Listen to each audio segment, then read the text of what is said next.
Mickey Mouse will be joining us for this one. I got home today after a particularly stressful day at work, and I decided I was going to take a bath. I just got out of that bath and decided I was going to do a little bit of doom scrolling on TikTok. And as I'm doing this doom scrolling, I come across a creator by the of Slothotho. The content creator's name is Tiff. And she had made two videos, one that was talking about like the obsession with holding people accountable online and how you can really only cancel people that care and that people will target those individuals. And it got me thinking a little bit about how I don't really think a whole lot about the online mob. And it made me sit there and think for a minute, how does anyone have not only the energy but the time to put this much effort into attacking people on the internet, most of the time that they don't know, they've never met in real life, and that likely have committed a minor transgression that could have been a basic mistake or at times is simply a difference of opinion that now they're scrambling to apologize for having. And I just want to do some thinking out loud about this phenomenon and about my recent detachment from it and my thoughts on it. If you see me staring at my phone, it's because I have like little notes, little basic guidelines. Because as I was thinking about this, I was like, oh my gosh, I want to talk about this. I'm going to take some notes so I remember what I'm thinking. Because if you got an ADHD brain, you know that sometimes those thoughts just fly right out. So I used to be really like swept up in online drama and online discourse. I used to have a lot to say about it. I used to care a lot about it. And my thoughts usually have been that it's kind of crazy and it's kind of insane how people jump on these bandwagons and cancel people for, again, minor transgressions, accidents, mistakes, things they did 10 fucking years ago. The disillusionment and, quite frankly, the disdain for cancel culture. And you know, sometimes something will come up that still upsets me. A way that I've noticed that this has changed really is I no longer care very much to watch The Secret Lives of Mormon Wives. I used to love that show. I used to be very caught up in it, want to know a lot about the drama. Now I just don't really care that much. And occasionally something will happen, but I actually had to stop watching because it just got boring and annoying for me. Like it felt like a lot of the things they were upset about were self-imposed issues. It felt trivial, and that's not to say that some of the topics they're discussing are trivial. They're not. But the trashy reality TV and some of the like pettiness, a lot of them acting like they have the emotion regulation skills of high school students. But I've become quite disillusioned with the show. I don't really like watching it anymore. And I don't really think about the show all that much. I don't think about The Secret Lives of Mormon Wives. I don't think about their drama the way that I thought about it when season 1 and 2 came out. And I was sitting there wondering, why? Why do I care less? Like, why do I not really care about this stuff? Why am I like actively, not necessarily avoiding it, but like if it comes on, it kind of bothers me and I'm like, I don't really want to think about this. Why does it annoy me when I see these internet issues, these what I would call first world problems? Why did I used to care so much about them and think that they were such an important thing to think about, and I got so swept up on them? And why now do I not think about it? And I realized one big event happened. I got a full-time job. I'm not kidding. Genuinely, all of this changed when I started working 40 plus hours a week. If you don't know, I am a licensed therapist, and I work in an area of mental health that is quite intense. I work with people at some of the lowest moments of their lives, and specifically I work with children. Everyone that I work with is between 5 years old and 12 years old. And you know, I'm looking at these videos from this creator, and I'm thinking about all of the anger these people have towards online creators and all of the frustration they feel, you know, the vitriol that we see on the internet. And it actually made me mad, but it made me mad in a bit of a different way.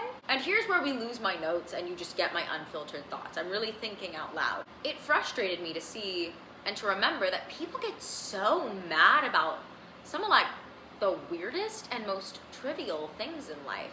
And I think part of that is because today I had a particularly difficult case and I had a particularly difficult thing where I spent a lot of the day advocating for and working for one particular child who I think was being screwed over, is the way I'm gonna put it. And I did find myself sitting there and thinking, this is what people are worried about? Like, these are real concerns when I have kids going through XYZ horrible thing. And the internet's concerned about this. The internet is freaking out about a minor transgression or a minor difference of opinion committed by someone else. And you know, maybe it's not just that now I have a full-time job and that I'm busy and I don't have the time to spend on TikTok. I specifically try not to doom scroll, and I try not to do those things because I want to fill my time with things that bring me joy, things that help me, so that I don't waste my life on the internet, and so that like my nervous system is regulated, because let's face it, screen addiction is not good for you. But I also wonder if some of it is the specific work that I do as a therapist and as someone who works in the setting that I work in. I see a lot of very difficult and a lot of very painful things that these children and these families are experiencing. I see the reality of broken systems. I see the reality of oppressive systems. I see the reality of trauma and abuse, what it puts an individual through. And I love what I do. I love my job. I love that I have the opportunity to work with these individuals and to make an impact on their life in hopefully as positive a way as humanly possible. But I find it so hard to care and to really absorb online issues because they feel like nothing burgers in comparison to the things that my kids are going through. You know, I think that this job has given me a lot of perspective. I think that when I wasn't doing this full time, when I wasn't responsible for other individuals' mental health, when I wasn't constantly hearing about the awful things these kids are going through and seeing the effects of that. Because I was an intern at one point and it didn't affect me this much, I still cared a lot more. I cared less than I did when I stopped being an intern in that period where I wasn't an intern, I wasn't in school, or I was only in school, and before I got this job. Specifically, when I literally had nothing to do, I cared so much about online discourse. I had so much to say about it. Now, I couldn't tell you what the online discourse is half the time because I don't have the time to see it. I don't care to look into it, and quite frankly, it half the time just bothers me that this is that big of a deal. I think that one of the best things that ever happened to me was me getting this job because it has given me a lot of perspective on the world around me, and it's given me a lot of perspective on my own personal life. It also brings me a lot of joy and fulfillment. I really feel like I'm doing something good. I think that a lot of the times the mob on the internet, because we know that there's a mob on the internet, the chronically online individuals, are people who are quite bored but are still very unhappy. I don't want to take away from the fact that I genuinely believe these individuals to be very unhappy people, deeply struggling with some kind of either issue of self-worth, or maybe they're struggling with a clinical mental health disorder, or maybe this is the way that they are avoiding some other problem in their own life. But I also find that they have a lot of time on their hands, and I mean a lot of time on their hands. They have enough time to throw these fits, to leave all these comments, and to tear people down. They also somehow have the energy to do that. How you have that, I genuinely do not know. But I think about it, and I remember a time in my life where I was super miserable, and I had all the energy to tear other people down, because I did, because it was the only thing that kept me going. I also remember a time in my life where I didn't have that energy because I was so miserable. I remember a time in my life where things were going pretty good, and I still cared a lot about online discourse.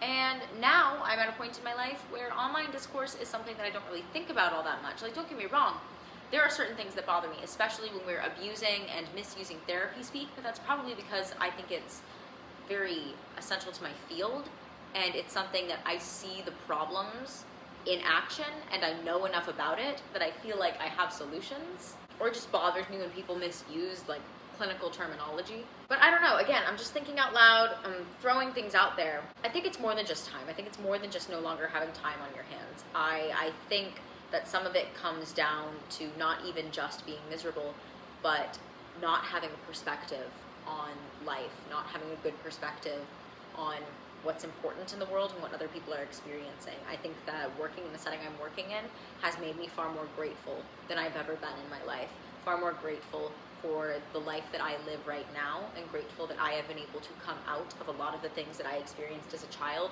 because I look at the kids that I work with and sometimes I can see myself in them, or I can see suffering in them that I have experienced, and I am so grateful I'm no longer going through it, and I'm so blessed that I get to be the person that I'm needed at that age and at that time.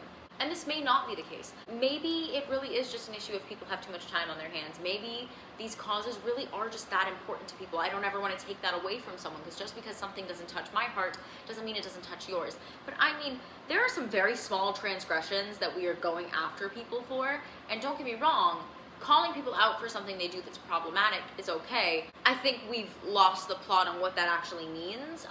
First of all, you can't hold someone accountable that you do not know. And also, we shouldn't be telling people they can't come back from things. No one is beyond redemption, just like no one is beyond reproach. But I really think there's an aspect of this that is people who not only have too much time on their hands, but desire something to complain about and don't really have anything to complain about, and so they're looking for things to complain about. There are some things that people get upset about that I genuinely look at, and I try to be very empathetic. I try to really look at everyone's perspective in a situation, and maybe even if something didn't upset me, I want to see how it upset someone else. But I look at it and I say, you're really reaching. You are reaching to be this upset. And so what can we do about that? Like, what is the actionable steps that we can take to fix this in our society, to fix this in other people, to recognize this within ourselves? It isn't something I even took actionable steps to recognize within myself. Genuinely, I think getting a job is what fixed it for me. But, if I could recommend anything, I think first I would start by looking at, what do I think the core cause is? I think the core cause is too much time on your hands, a lack of perspective, and I think coupled in there, some unhappiness, some kind of disdain or resentment going on, whether you're struggling with some depression, maybe you're going through anxiety, something's going on, you're in a transitionary period of your life. When I was most recently very chronically online and very swept up in this stuff, I was going through a transition from grad school to getting a job, and I was very anxious about that. I was struggling when it came to knowing my purpose, feeling like I had worth. And when I got my job, a lot of that has abated itself, because now I have a job. I feel like I have a job that gives me purpose, and I love what I'm doing. So we've gotten rid of that unhappiness for me. For some people, that might not have a root cause that's as easy to fix as finding a job, and also you might not be able to find a job like the job that I have where it's fixing all of those things. And that's a situation where I would recommend that you engage in some journaling, some mindfulness, maybe attend therapy, especially if this is a chronic issue that's impacting your daily life. And when it comes to the time situation, I think that what you would really need to do, especially if it's a situation where maybe you can't get a full-time job, you already have things, there's not really anything you can fill your time with. I would say to fill your time with things that are more adaptive or conducive to a positive life. So if you're spending all your time scrolling online, maybe we spend a little bit more time doing things we enjoy. Are you going outside much? Even if you don't like being outside that much, maybe we go for a walk for about 20 minutes, 15 even. We can start at 5. Sorry, my brother needed me. As I was saying, have you been trying to get into movement or exercise? Even if it's just a little bit, just going on walks, maybe walking on the treadmill, maybe doing a dance exercise, reading books. I would even say playing video games or catching up on a TV show that you like, trying to learn a new skill, finding something you can do to fill your time with that is not the internet, that is not doom scrolling. And the last piece of advice that I think would really help with this is developing a perspective, putting the world into perspective. One of the ways I actually teach my patients to do this is with gratitude exercises. We actually talked about gratitude exercises today in group. So off the top of my head, some of the ones I remember are gratitude journaling, very simple. You can either write super long, very nice paragraphs about what you're journaling about and what you're grateful for and why you're grateful for it, or you could just list all the things you're grateful for. The point is to remind yourself that there are things in your life to be grateful for. There are good things around you. You could write a gratitude letter, and nobody needs to see it if you don't want them to, but it's simply a letter to someone you're grateful for, expressing your gratitude and expressing how much you appreciate them and why. There's gratitude contemplation. This can be done during prayer. When I pray, the first thing that I do is I tell God everything that I'm grateful for. This can also be done during meditation, or it can be simply done as an exercise. You're just sitting here and you're thinking about all the things you're grateful for and all the things you have good in your life. Those are just 3 exercises, and those are really focused on helping you remember the positive things about your life. And another thing I would encourage is to remember that the world is a bigger place than your narrow point of view.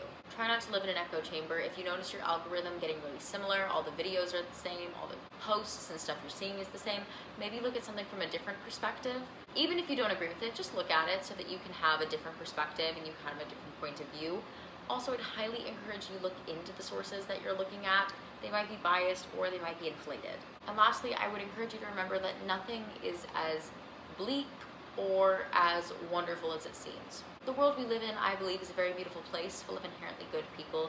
I also believe that there are a lot of dark, awful, and bleak things in it. I have seen them firsthand. I see the impact that they have on the people they affect. I've experienced some of them. And that in itself helps keep me in perspective, but if I was only focusing on that, then I would start to fall apart, I'd burn out, and I would have quit my job when I got it. Something that keeps me going with that is also remembering the good side of things. I live in a good world, and there's always someone who's struggling with something that I'm not. There are people struggling with bigger things in the world. I think sometimes when we remind ourselves about the issues offline, and we step away from the internet for a little bit, step away specifically from social media, and we look into what's actually happening in the real world, the big problems that we have, not the ones that are being inflated by the internet, but just the ones that are actually going on, that can really help put you into perspective. One of the ways that I do that is simply by doing my job, being exposed to it every single day. I would recommend maybe looking into what's actually going on, reading some news articles, trying not to find biased ones. I know that's kind of hard now. Get into volunteer work. Go volunteer at your local homeless shelter or a food kitchen. Volunteer at an animal shelter. Expose yourself to populations that are vulnerable. It really shows you what's going on in the real world around you, and it helps you look at the things going on online and go, ooh, oh, maybe this really isn't that big of a deal. Maybe this is like a small microcosm of a bigger issue, or it's a nothing burger of a problem. Anyways, thanks for letting me think out loud for a little bit. None of this is like definitive advice or anything definitive at all. I just kind of was thinking about this, and I wanted to think out loud for a little bit about this topic and this thing that came to my mind as I was taking a bath. I don't know. If you got something to say, tell me. If you think I'm crazy, tell me that too. Bye.